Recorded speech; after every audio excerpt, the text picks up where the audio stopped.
morning, campers. Evening at the moment, actually. Code. Alright. Just got through probably my last restroom break for the night. We're going to try and drive another 3 or so hours and then find somewhere to park. I haven't got a plan.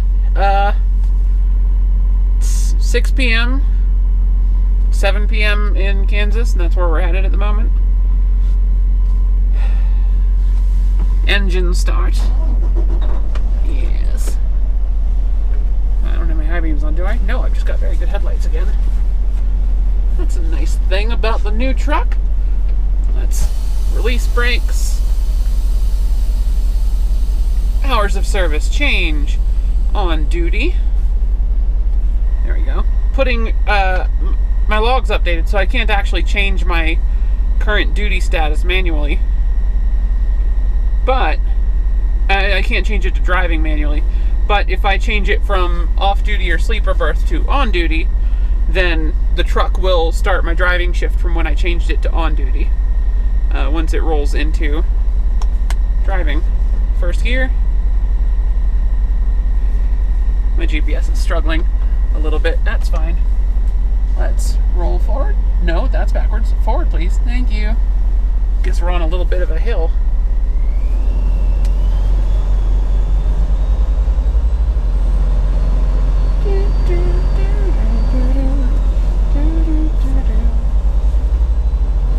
We're in a little bitty rest area in Ariba, Colorado. It is currently February 11th, 2019.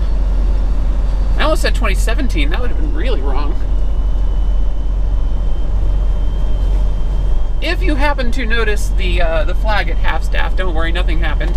They just forgot to put it back to full staff from, I think like a retired representative from Michigan or Minnesota or something passed away a few days ago. So they had it at half-mast for him day before yesterday, and then nobody ever fixed it here, apparently. I googled it, because it is 2019, and a thing that was happening a lot, especially last year, was I would be driving, and then suddenly I'd notice all the flags would go to half-mast, and it's like, oh God, what's going on? What am I going to find when I stop and check the news? It's very disheartening. It happened multiple times. Over the course of the year. It was often a mass shooting that I hadn't picked up on the news the night before. Can I have night vision, please, on my GPS?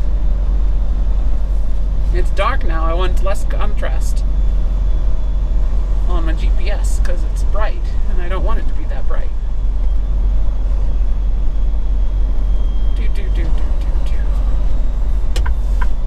This rest area is not on the interstate proper. You have to actually take the Ariba exit to get over here to the rest area. Nobody coming, nobody coming. There's a lot of windmills over on the right. I can see their red lights flashing. The cool thing about windmills in the US is their red lights pulse on a synchronized pattern. That's very cool. Though every now and then you'll get one that's like a little bit off, and it's like, what are you doing? What's wrong with you? Why are you not doing the thing the way everyone else is? We are going to be going right onto I-70 East. We haven't been on this section of I-70 in a very long time. That's not the frontage road. Or that's the frontage road. That's not I-70. This is I-70. I almost turned on the wrong road. That would have been bad.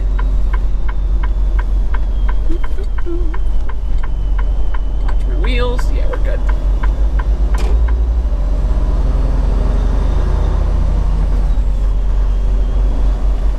We've got our axles pretty far forward, so we actually made that turn with room to spare, even though I cut it a little bit early.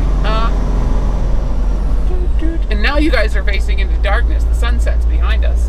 What little of it is left in the sky. Left turn signal for merging back out onto the interstate. We are capable of 65 mile an hour now, which I was using to great effect on US 30. when I was out in the bits without passing lanes. But now we're on I-70 and we're going downhill, so I can actually pocket a few extra bucks on this load if I just do 58. Because we're less than a day's drive from our customer. We're not due at our customer until the morning after tomorrow, 6 a.m. So we need to get close tomorrow. And we need to get close before 10 p.m. We need to get close with enough time before 10 p.m. to get to the customer. That way we can do an 8-hour break and just go straight in. So there's a truck stop not too far from our customer that's paid parking, so we might just go there tomorrow, or we might stop somewhere earlier than that, do an 8-hour break, and then finish off the run in the morning, then assume 2 hours in the dock at the customer, get a little more sleep, because the Walmart DC in Ocalada is not a fast one. Oh, darn it, I said where we're going, now I can't upload this for a couple days. It's okay. It's okay, I've got a couple videos that are still in the wings where I overshot my 10-minute limit. So it took extra time to get them uploaded because I can only do one at a time.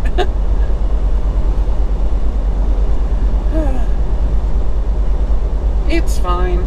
It's fine. Everything is fine. We're good. We're heading for our customer.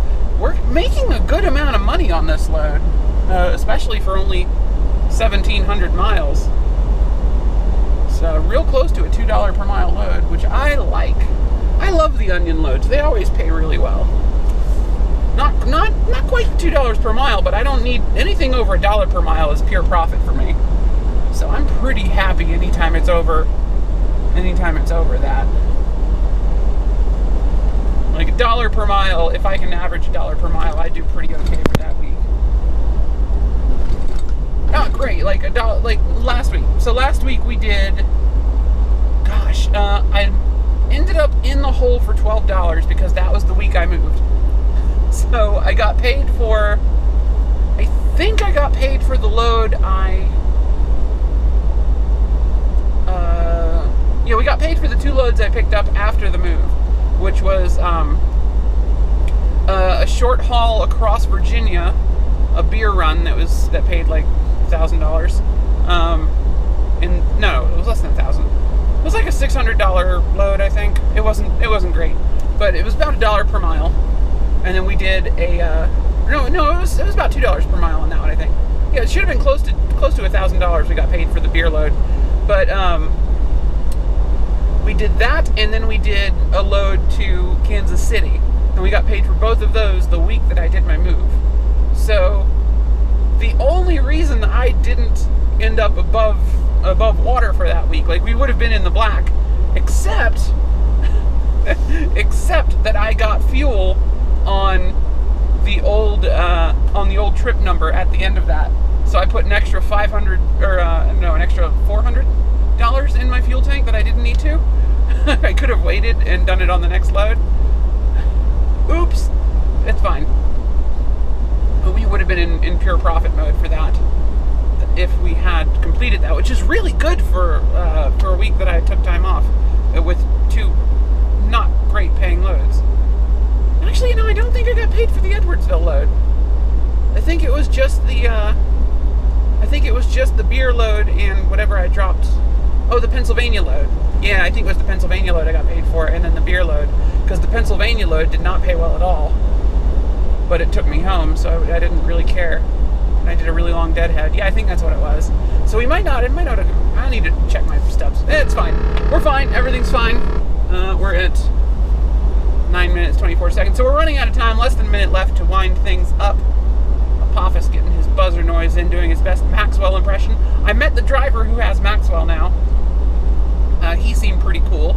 So he was amused when he realized that was my truck. Apparently he knew who I was, which is odd.